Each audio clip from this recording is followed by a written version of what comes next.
بسم الله. Hello everyone. Great. Right. Let's continue connect الدرس ده من اول لسن 5 في اليونت اللي فات ما كنا نسينا نشرحهم وبدأنا في اليونت الجديدة المرة اللي فاتت. A visit to the desert. زيارة للصحراء. A visit to the desert. Bucket. Curved. Date palms. Bright. Bushes. Lake. Fossils. Oasis. Circle. Silver. Fresh. Whale. Desert. Onions. Huge. Imagine. Thin. Garlic. Lucky. Objects. Pulled. Smiled. Catch, caught. Drive, drove, driven. Think, thought. Understand, understood. Fishing boat. For dinner. By the sea. Sand dunes. Climate change. Go swimming. I'd love to. اللي هي اختصار ل I would love to. The hot, dry desert. Strange shapes. ترى مالك ونقف عند كل نقطة كده مع بعض. A whale in the desert. Yunus was walking through the date palms near his home. يونس كان بيتمشى عبر أشجار النخيل بالقرب من منزله. It was hot and the sun was a bright yellow circle in the sky. الجو كان حر والشمس كانت دايرة صفراء ساطعة في السماء. Tall green grass and bush grew next to the path of the lake. الشجيرات دي اسمها bushes. قولي تاني. tall green grass and bushes. Tall green grass and bushes grew next to the path to the lake. العشب الأخضر الطويل والشجيرات طلعوا بجانب الطريق اللي هو القريب من البحيرة. Yunus saw his grandpa pulling his fishing boat out of the water. Yes, out of the water. زي الصورة بالظبط. يونس شاف جده وهو بيشد المركب بتاعه بره المية. Hello, Grandpa, he said. Did you catch anything today? Hello, جدو. أنت اصطدت أي حاجة النهاردة؟ Yes, I did. Grandpa showed Yunus a bucket of thin silver fish. وراله جردل مليان سمك لونه فضي وصغير كده. Fantastic, said Yunus. We can have fish for dinner. برافو رائع يا جدو. ده احنا كده ممكن نتعشى سمك. We can cook them with onions, garlic, and spices, said Grandpa. السمك ده بالبصل والثوم والتوابل. Mama has fresh tomatoes too, said Yunus. ماما عندها طماطم وبصل كمان. We can grow many things in the oasis, can't we? جدو بيقول ممكن نزرع حاجات تانية في الواحة برضه، مش كده؟ And we are lucky to have fresh fish. مبسوطين إن عندنا سمك طازة. When we are a long way from the sea, said Grandpa. ونكون بعيد جدا عن البحر. I'd love to live by the sea, said Yunus. يونس بيقول أنا نفسي أعيش جنب البحر. I'd go swimming every day. ده أحب أروح السباحة كل يوم. Did you know that there used to be a sea where we are standing now. برافو عليكي. هل تعلم إن زمان كان في بحر في المكان اللي إحنا واقفين عليه هنا في الصحراء ده؟ Thank you. Yes, look at Thank you so much. كملي يا رؤى. Eunice looked at the sand dunes. But we are a long way from the sea, Grandpa. يونس بص على الكثبان الرملية وقال له هنا، بس ازاي هنا بحر يا جدو؟ ده احنا بعيد جدا عن البحر.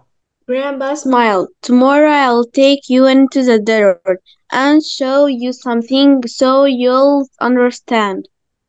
قال جدو ابتسم كده وقال له انا بكره هاخدك الصحراء واوريك شيء مهم عشان تفهم اللي انا بقوله. The next day, Grandpa drove Eunice through the desert. في اليوم التالي يونس جدو خد العربية وخد يونس عبر الصحراء. Eunice looked at the sand under the blue sky.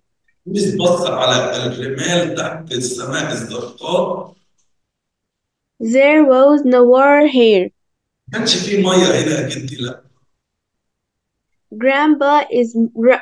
Grandpa is wrong. اكيد جدي غلطان. هو قاعد يفكر يقول اكيد جدي غلطان، مستحيل يكون في بحر كان موجود هنا. After some time, Grandpa stopped. بعد شويه وقت كده جده توقف بالعربيه. They got out and walked for a short time. جميله قوي، برافو عليك. They got out، خرجوا من العربيه. walked for a short time، اتمشوا مسافه قصيره. Soon they saw strange shapes. وبعد ما اتمشوا لمده قصيره دلوقتي مستر معلش يا مستر، بيجي كام عشان انا لسه داخل. 80 مليار. There were hard white shapes in the sand. كان في اشياء غريبه في شافوها، وكان في hard white shapes in the sand، في اشياء لونها ابيض صلبه كده في الرمال. Some were straight lines, some were round, and some were curved. يس، كان في بعض الحاجات دي خطوط مستقيمه، في بعضها كان مدور وبعضها منحني. Can you see what they are, Eunice? Grandpa asked. جده بيساله بيقول له هل انت عارف تشوف بالظبط الحاجات دي ايه يا يونس؟ They look like big fish, said Eunice. قال له دول شكلهم اسماك كبيره، عاملين زي الاسماك الكبيره. You are almost right. You are almost right. انت تقريبا عندك حق. These are whale fossils. دي عباره عن حفريات لحيتان. Where do whales live? أين تعيش الحيتان؟ In the sea. said Yunus. قال له أكيد في البحر. That's right. 40 million years ago, everything here was sea. قال له عندك حق، من 40 مليون سنة كل حاجة حوالينا هنا كانت بحر. Imagine that. تخيل بقى كده. Eunice closed his eyes and imagined being under the water. غمض عينيه وتخيل إن هو تحت المية. He thought about fish all around him and a big whale swimming past. هو تخيل نفسه كده وهو تحت المية وبيفكر في السمك اللي حواليه بحوض كبير بيعدي عايم من جنبه. Well, Grandpa, I never thought I would see whales in the dry yellow desert, he said. لا، أنا عمري ما جربت أجد وأفكر إن أنا ممكن في الصحراء هشوف حيتان. دي صعبة أوي الصراحة. دي ملخص الكلام اللي إحنا قريناه، نحل عليه. ثانك يو رؤى.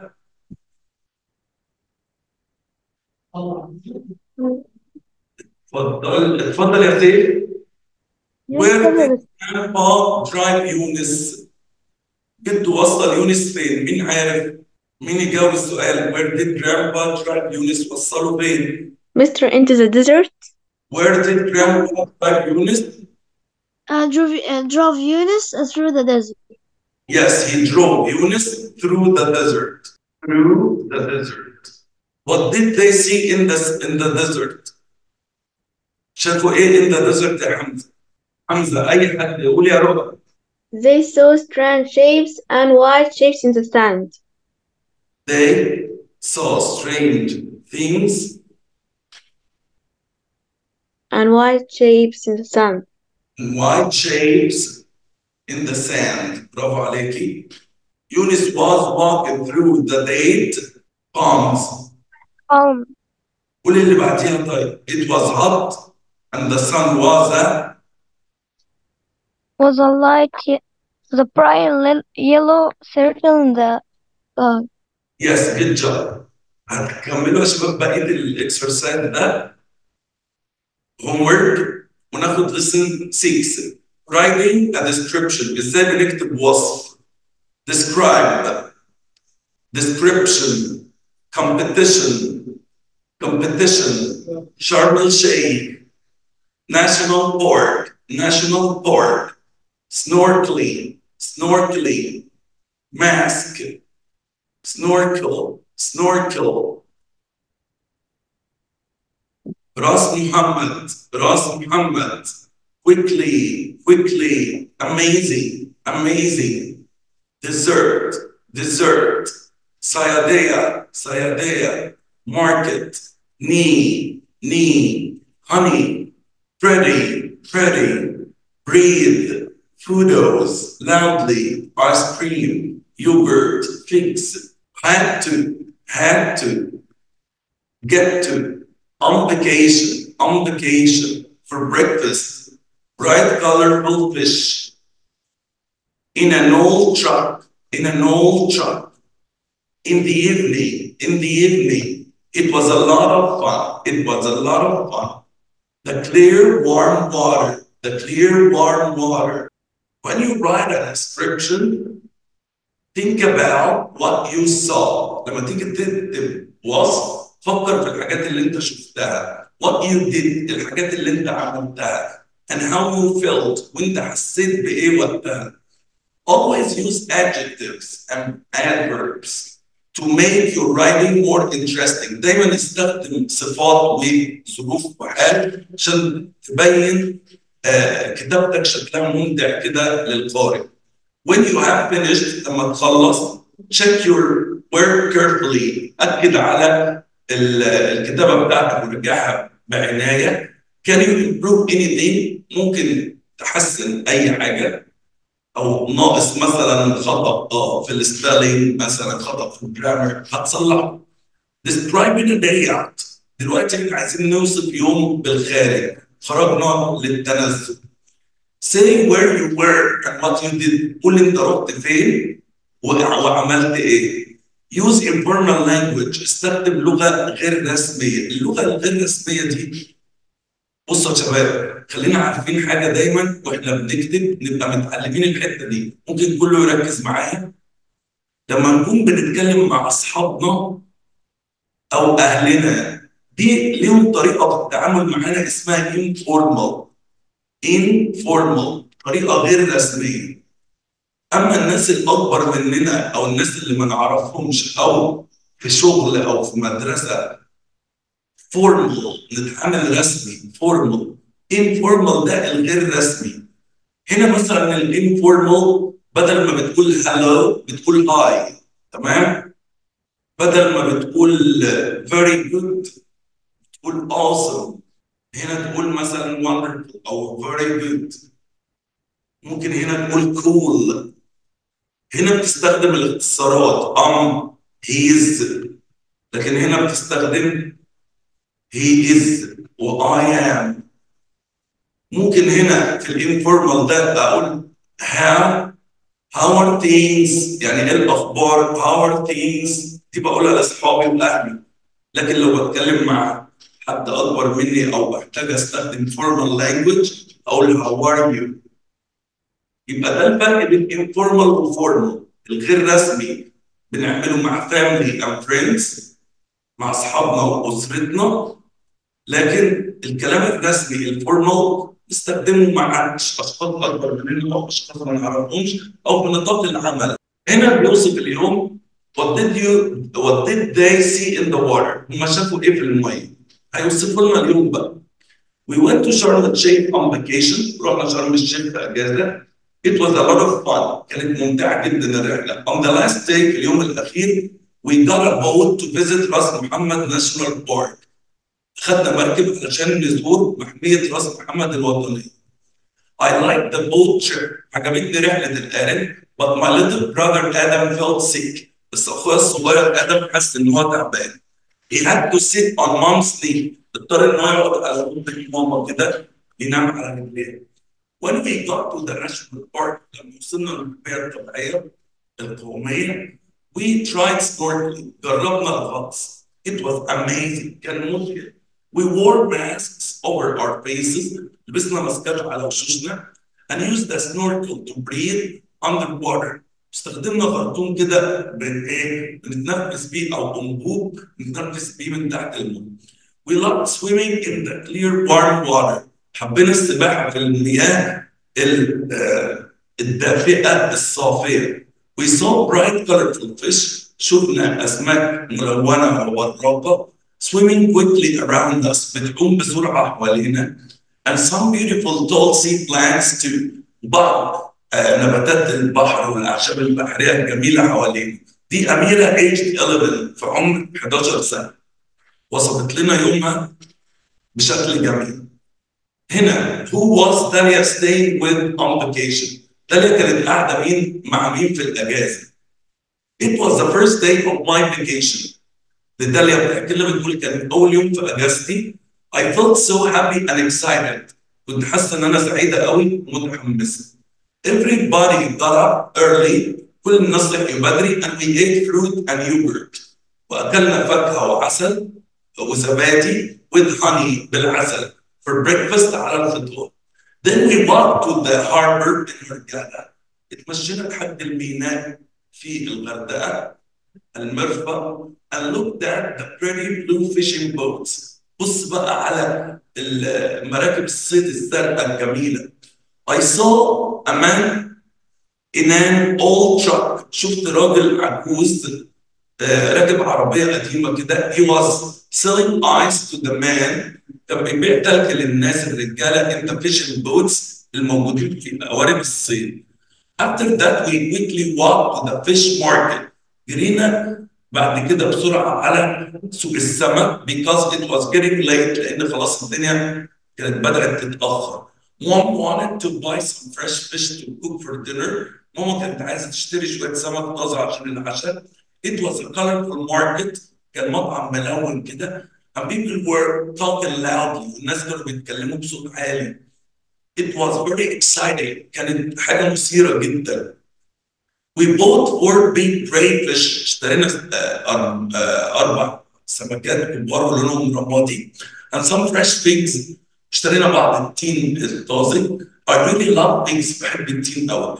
They're my favorite fruit. هم المفضلة عندي في الفاكهة. Then we went back to grandma's house. رجعنا لبيت جدتي where we were staying. حيث كنا نقيم. In the evening في المساء I helped mom make sayataya for dinner. ساعدت ماما تعمل سياتية على العشاء with the fish from the market. مع السمك اللي جايبينه من السوق. And then we had figs and ice cream for dessert. بعدين تناولنا التين والايس كريم كتحلية.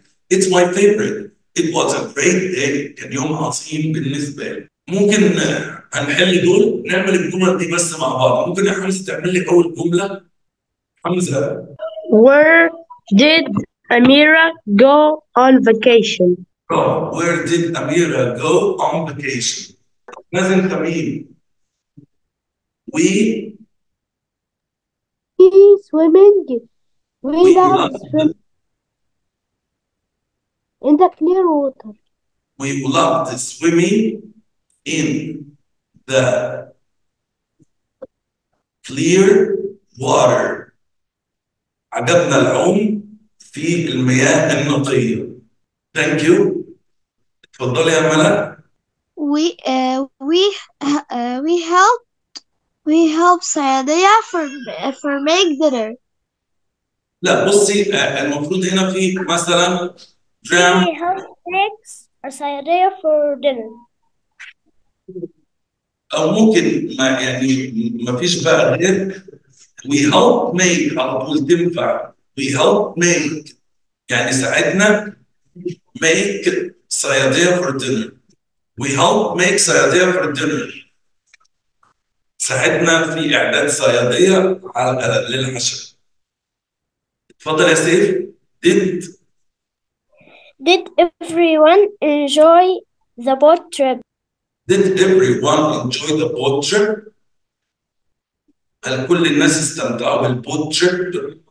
Story, frightened, surprised, loudly, hit, wave, glad, railway line, fox, fields, expensive, hill, lights, flag, sweater, station, white, windy, driver, gold.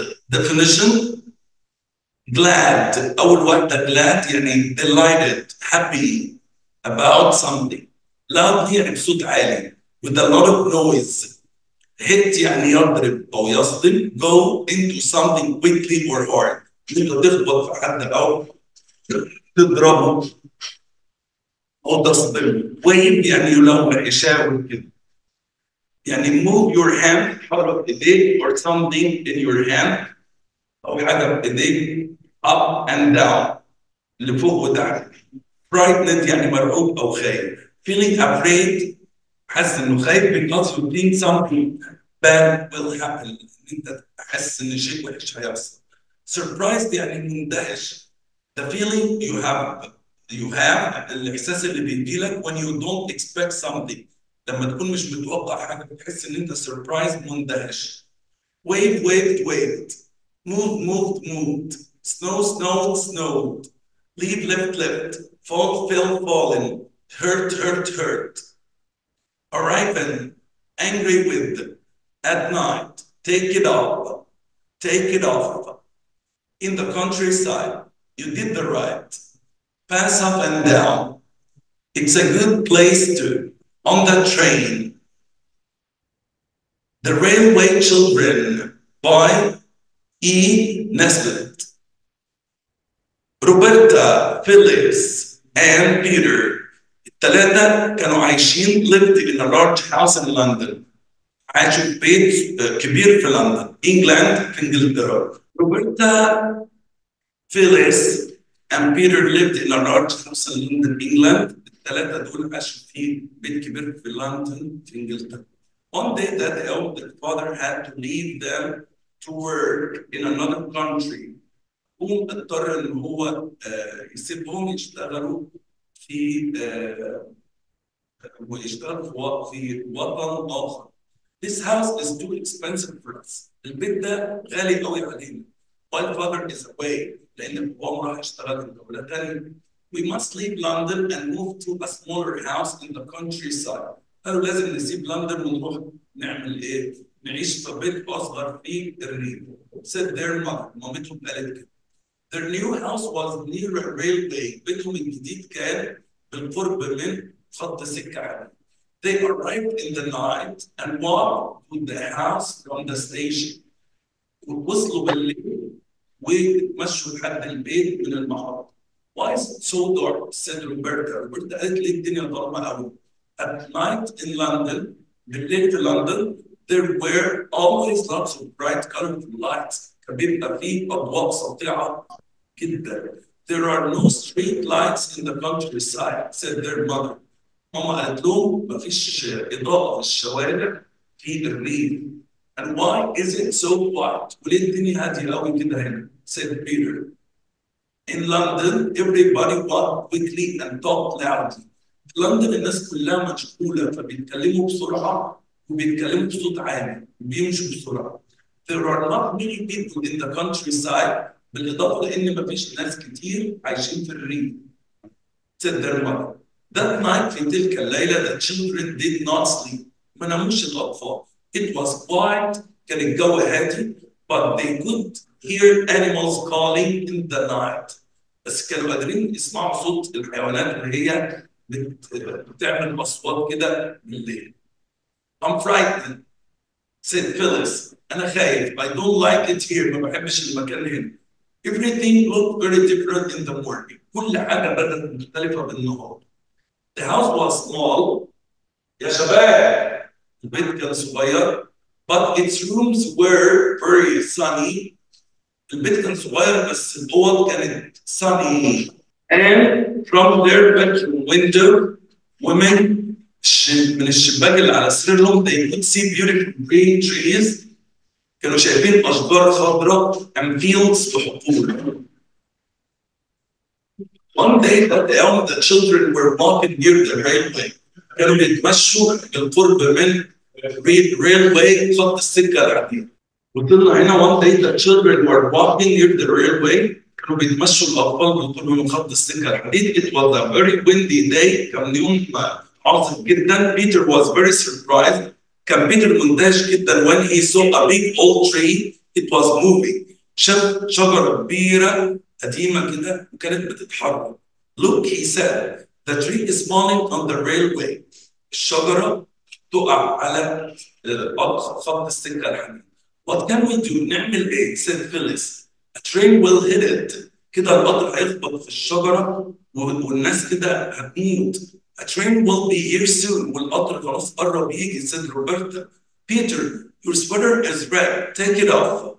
أنت السويتر بتاعك لونه أحمر. اقلعه. Why? He asked. قال لها ليه أقلع السويتر ليه؟ We can make a flag with it. ممكن نعمل بيه علم أو راية. A red flag means stop. والراية الحمراء معناها توقف. They ran back along the railway to a hill. رجعوا بسرعة لخط السكة الحديد to a hill. اللي راحوا على تل. When the train came لما جه القطر كانوا هم صعدوا على التل عشان يشوفوا سواق القطر. They waved the sweater to stop it. قعدوا يشاوروا بالسويتر الأحمر عشان يقولوا له توقف. When the train came, they waved the sweater to stop it. The train was very fast. كان سريع جدا. But the driver saw the red sweater and quickly stopped the train. بس السائق شاف الراية الحمراء وعلى طول وقف القطر. Before it hit the tree قبل ما يخبط الشجرة. Thank you, children, the driver said. شكرهم سائق القطر وقال لهم انتوا يا أطفال عملتوا عمل رائع. You helped everybody on this train. انتوا ساعدتوا كل الناس اللي موجودين على القطر ده. You did the right thing. انتوا عملتوا الحاجة الصح بالظبط. That night في تلك الليلة they heard animals calling again in the dark. سمعوا صوت الحيوانات مرة ثانية في الظلام. Are you still in the countryside? Listen. هل أنت لسه خايف من الريف؟ Her mother asked. مامتها كانت بتسألها. No, I know it's just a fox, said Phyllis. قالت لها أنا عارفة إن هو بس ده صوت ثعلب. I didn't know what it was when we first arrived here. أول ما وصلت هنا أنا ما كنتش عارفة إيه ده صوت إيه ده. I like living here. أنا عجبني العيشة هنا. بيتر قال كده. I'll be glad when we go back to London. أنا هبقى سعيدة لما نرجع لندن. said Roberta. But I understand life in the countryside now. بس أنا فهمت الحياة في الريف دلوقتي. It's a good place to live. هو مكان جيد للعيشة فيه. هتحلوا يا شباب بقى أنتوا الأكتيفيتيز بتاعت الدرس ده ويبقى احنا كده خلصنا يونت 6. مين يقول لي الجمل يا شباب بتاعت الدرس ده؟ زي هي؟ أنا يا مستر.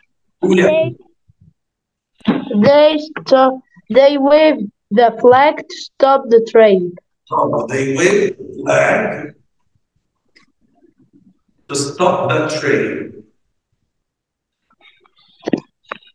أنا يا مستر. Okay. Why isn't Phyllis frightened in the countryside?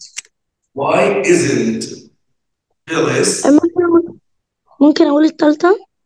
أيوة frightened in the countryside. ليه ما كانش خايف؟ ما كانش خايفة في الريف. ممكن أقولها؟ The driver stopped the train and thanked the children. Good job. The driver stopped the train. السائق أوقف القطار. And مستر thanked ينفع أجاوب الأربعة؟ الأطفال. And thanked the children. مستر ممكن أقول اللي بعدها؟ أيوة. Where would you like to live? Where would you like to live? Where would you like to live? بس كده يا شباب. هستنى بقى ان انتوا تحلوا الاكتيفيتيز بتاعت اليونت دي والثلاث دروس اللي احنا اخذناهم. والمره الجايه نكمل من مكان ما وقفنا المره اللي فاتت ان شاء الله. Any questions? No, thank you. You know. Have a nice time and goodbye.